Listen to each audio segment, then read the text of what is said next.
Hola a todas y todos, mi nombre es Melissa Cárdenas y soy asesora de proyecto del programa Viva Leer. Y hoy día les quiero hablar sobre la conversación literaria como una estrategia para poder realizar posterior a nuestras lecturas y a nuestras mediaciones.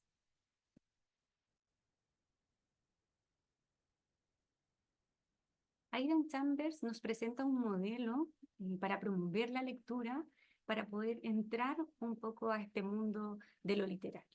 Y es este círculo que de alguna manera nos ayuda a vincular cada episodio o acto de la lectura con otras partes, ¿no?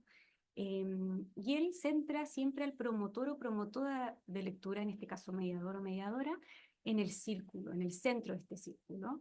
Y nos habla entonces de que todo este círculo virtuoso parte por una selección, ¿no? Donde yo puedo dotar, acceder, disponer de ciertos productos culturales, que en este caso es el libro, para seleccionarlo y darlo, ¿no? Y poder mediarlo.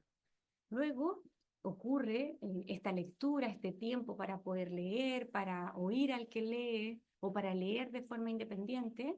Nuestro lector o lectora accede a este material para luego tener una respuesta que queremos que sea positiva, ¿no? Querer volver a disfrutar, a tener una conversación, un espacio donde se valore el diálogo, eh, los comentarios informales también sobre lo que leí, ¿no? Y luego volvemos entonces a partir desde el inicio a esta selección. Entonces, de alguna manera este círculo lo podemos ver como una suerte de espiral que va creciendo en tres dimensiones, ¿no? Si lo vemos, en el cual siempre va a estar dando vuelta, ¿no? Y eso es lo que queremos lograr como promotoras o promotores de la lectura. ¿Y qué entendemos por conversación literaria o discusión literaria? Para Chambers es el espacio que se genera para discutir, ¿no? Sobre lo escuchado una vez terminada la lectura en voz alta, donde él o la mediadora a partir de preguntas motivadoras que inviten a dialogar, evidencia entonces con la comprensión de lo leído, pero desde distintas esferas, ¿no? Ya sean personales, referenciales, intertextuales. Quiere decir que el lector o lectora va a poner en cuestión todo lo que sucedió al escuchar y al participar de esta mediación lectora. Y Dime, que es un libro de Aidan Chambers, publicado en 2007 por Fondo de Cultura Económica, nos presenta entonces un enfoque, ¿ya? No es un método ni un sistema, una instrucción rígida, sino simplemente es una manera de formular ciertos tipos de preguntas en el que cada uno de nosotros y de nosotras puede adaptar también para ajustarlas a su personalidad y las necesidades de los y las estudiantes o de las y los lectores, ¿no? De alguna manera nos invita a abrir diálogo, pero lo hace de una manera quizás distinta a la que estamos acostumbrados a iniciar una conversación. Y en este libro, Chambers plantea que hablar bien sobre los libros es una actividad en sí muy valiosa, pero también es el mejor entrenamiento que existe para hablar bien sobre otras cosas. No sé si les ha pasado, pero cuando uno ve una película que le gustó mucho, una serie que le gustó mucho, o lee un libro que le gustó mucho, lo primero que quiere hacer es compartir esa experiencia de disfrute, de goce. Entonces acá es lo mismo, dar ese espacio eh, para poder compartir sobre lo que les pasó mientras leía. Chambers también dice que la lectura es como más que el tiempo que tardamos en pasar nuestros ojos por las páginas, eh, es una actividad mucho más productiva, mucho más valiosa, si se quiere, ¿no? Porque es esencial también para nuestras vidas, para poder eh, saber lo que pensamos de las cosas, siempre y cuando sepamos hablar bien y no dejemos simplemente caer las palabras en un parloteo sin sentido, que no nos va a llevar, por supuesto, a ningún lado, sino más bien ir estructurando y armando nuestra forma de ver el sentido de la vida, ¿no? Y en este sentido de la vida, en este sentido de pertenencia, Michelle Petit, que es una antropóloga francesa, también menciona y refuerza esta idea, como el hecho de que al experimentar un texto, tanto la propia verdad íntima como la humanidad compartida, cambia la relación con el prójimo, ¿no? La lectura para ella no aísla del mundo, sino que nos introduce al mundo de una manera diferente. Y también dice que lo más íntimo puede alcanzar en este acto lo más universal, esta idea que es muy potente, que va tomando fuerza. Entonces creemos de alguna manera que hay una correlación entre el ambiente de la lectura y la conversación, ¿no? Porque los niños y niñas a quienes se les ofrecen libros apropiados, que estén bien escogidos, en el que cada día se les proporcione lecturas en voz alta, tengan también préstamos, por ejemplo, para el domicilio, donde puedan leer con la familia, donde se pueda estimular lo que puedan ir practicando y conversando con maestros, profesoras, familias, reitero, de alguna manera participan de este mundo, ¿no? Literario, de este tipo de conversación, y va a haber una leve diferencia en cómo van a ir avanzando también, si de alguna manera se proporcionan estos espacios y se validan estos espacios de conversar sobre lo que les sucede al leer o al escuchar una historia. La influencia de otros en la conversación en sí misma, ¿no? En general, todos somos influenciados e influenciadas por lo que otros dicen acerca de un libro, sobre todo las personas que nos agradan, ¿no? Si alguien a quien queremos mucho nos recomienda un libro porque lo hace con cariño y porque sabe que nos va a gustar, nosotros vamos a caer en esa influencia y vamos, lo más probable es que busquemos ese libro y lo leamos. Muchas veces terminamos leyendo el libro que nos comentan esas personas, ¿cierto? Y a todos nos ha afectado lo que nos hemos descubierto diciendo en nuestras conversaciones cotidianas acerca de lo que hemos leído. Hay una frase muy bonita de Chambers en la que dice que una niña de 8 años dice que no sabía lo que pensaba sobre un libro hasta que se escuchó diciéndolo, ¿no? Y eso sucede mucho también en la vida en sí. Y bueno, Michel Petit vuelve un poco a esta idea de lo no pasivo que puede ser un lector o lectora, ¿no?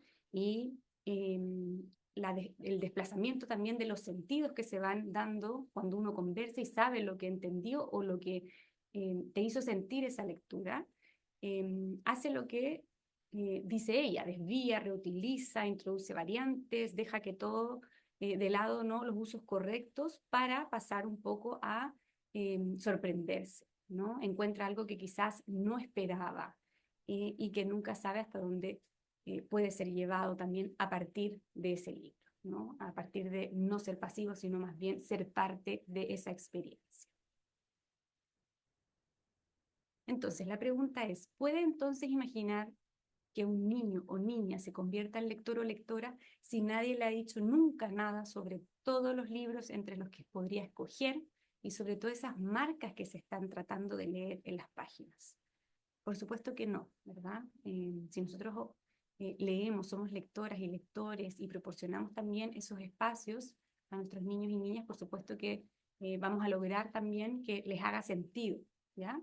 Y Chambers, volviendo un poco al enfoque DIME, nos menciona sobre 3 situaciones compartidas que se dan a la hora de realizar una conversación literaria, que es compartir el entusiasmo, que quiere decir lo que les gusta, lo que no les gusta, compartir los desconciertos, ¿no? De alguna manera las dificultades que surgieron a través de esa lectura, y por último, las conexiones, ¿no? Descubrir los patrones, por qué no tendemos a soportar el caos, entonces vamos generando ciertos patrones a partir de la lectura, ya sea en lo textual o en lo visual. Otra cosa importante que Chambers nos plantea es comunicar honorablemente, ¿no? Que todo lo que niños y niñas dicen es correcto de alguna manera, ¿no?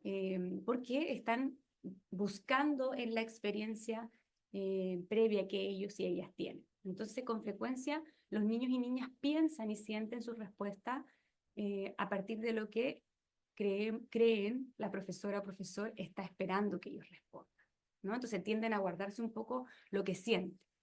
Piensan también que la o el maestro es la única en el salón que hace observaciones aceptables sobre el texto, ¿no? Un poco como esta interpretación explícita de lo que se está leyendo. Menospreciar lo que los niños y niñas sienten o realmente piensan lleva a una desafección hacia la lectura en el ámbito escolar y comienzan a jugar a adivinar lo que la maestra está pensando, ¿no? Y dan como respuesta lo que ellas creen que el profesora quiere escuchar. Y para ser elogiada, o merecer crédito, los alumnos simulan que han entendido lo mismo, ¿no? De alguna manera no rebaten esa idea. Y como resultado, los y las estudiantes comienzan a desconfiar de su propia experiencia del texto y se vuelven especialistas en decir cosas que no piensan ni sienten, sino más bien lo que decían, lo que el profesor o profesora quiere escuchar más allá de lo que quizás ellos sintieron, pensaron, vivieron o buscaron en esa experiencia previa de vida que ya tienen, ¿no? Con esos textos que las y los construyen. En este enfoque entonces, que nos va a invitar un poco a ampliar ese horizonte de conversación, la pregunta, y aquí se postula, ¿no? ¿Por qué dime? ¿Por qué se llama cuéntame o dime el texto traducido? La pregunta ¿por qué? Inhibe la conversación. ¿Por qué? Porque suena agresiva, es contendiente, es examinadora, ¿no? Es una pregunta que lo abarca todo y es demasiado extensa para contestarla de una vez. No sé si les ha pasado, pero muchas veces como adultos y adultas también nos vemos en ese problema de cuando te preguntan el por qué, empezar a construir un relato muy potente, entonces nos demoramos mucho y muchas veces nos dificultamos nosotros mismos en esa respuesta, ¿no? No ofrece ninguna ayuda, plantea Chambers, al contrario, dime, al contrario del por qué, dime, sugiere un deseo de colaborar, ¿no? Indica que el mediador o mediadora desea saber qué piensa el lector o lectora y anticipa ese diálogo conversacional en vez de interrogatorio, ¿no? Ahí está un poco esa diferencia. Diálogo conversacional versus esto, idea que es más interrogatorio. ¿Por qué no es el único modo de inhibir el comienzo de una discusión? También lo es la pregunta, ¿qué creen que significa esto? ¿De qué se trata realmente? ¿Qué creen que está tratando de decir el autor o autora? ¿No? No se llega al entendimiento del sentido en forma directa y de una sola vez. Se va descubriendo, negociando, construyendo y alcanzando orgánicamente a medida que se discuten preguntas que son mucho más prácticas y mucho más específicas. Entonces él, en este enfoque, nos comparte tipos de preguntas, ¿no? Y las preguntas básicas son, ¿hubo algo que te gustara de este libro? Y de ahí pueden surgir otro tipo de preguntas, como ¿qué te llamó especialmente la atención? ¿Te hubiera gustado que hubiera más de algo? ¿Hubo algo que no te gustara? ¿Hubo partes que te aburrieron? Si dejaste de leer, ¿en dónde fue y qué te hizo dejarlo? ¿Hubo algo que te desconcertara?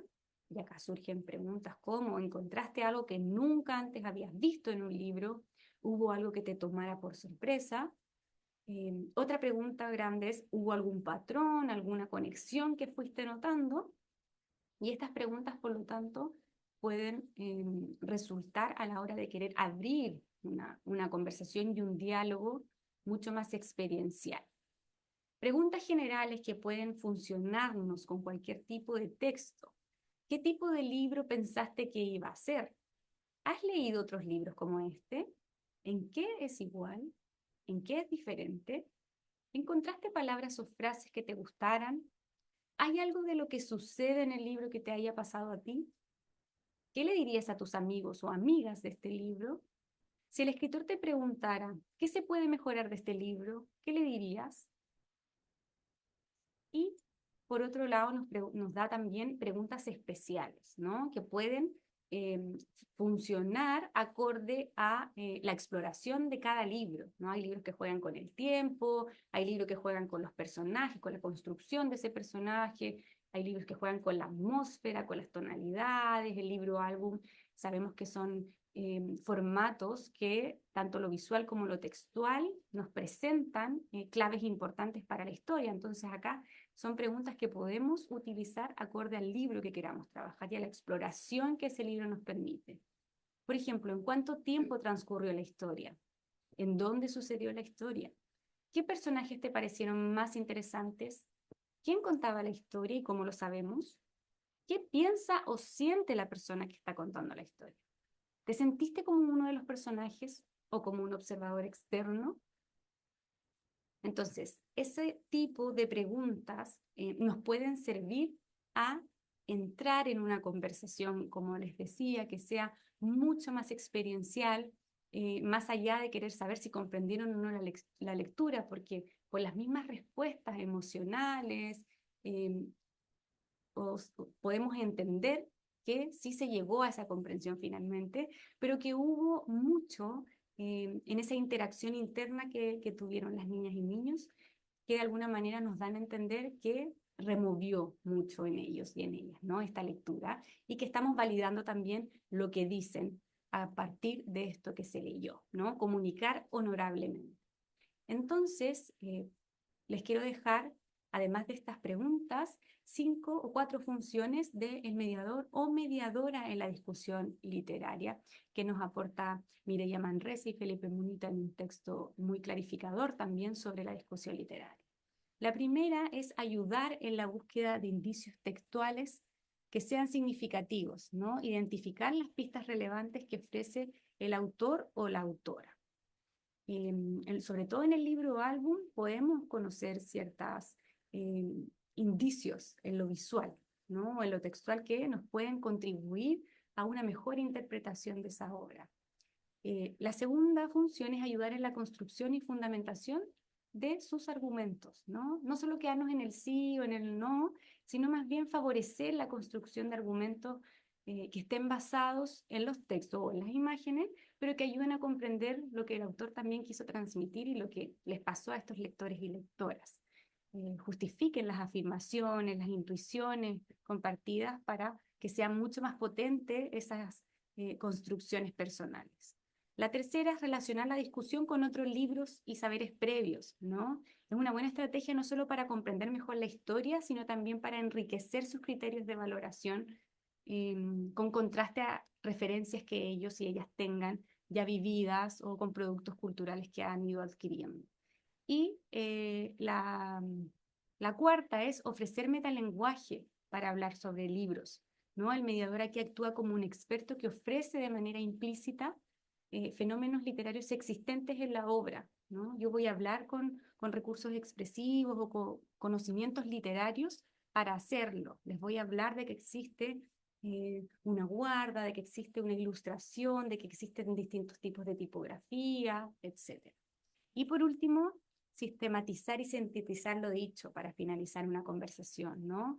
Fijar ciertos contenidos, saber de qué se habló, qué conceptos pudimos ir fijando. Eso también nos va a ayudar a potenciar lo construido y poder ir relacionando entre sí cada una de esas respuestas lectoras que por supuesto nos dieron a conocer niños y niñas y nos contribuyeron a una co-construcción de lo que pasó con ese libro.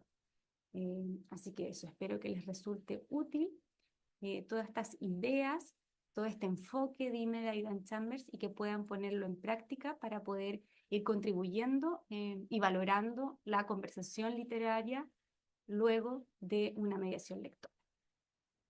Muchas gracias.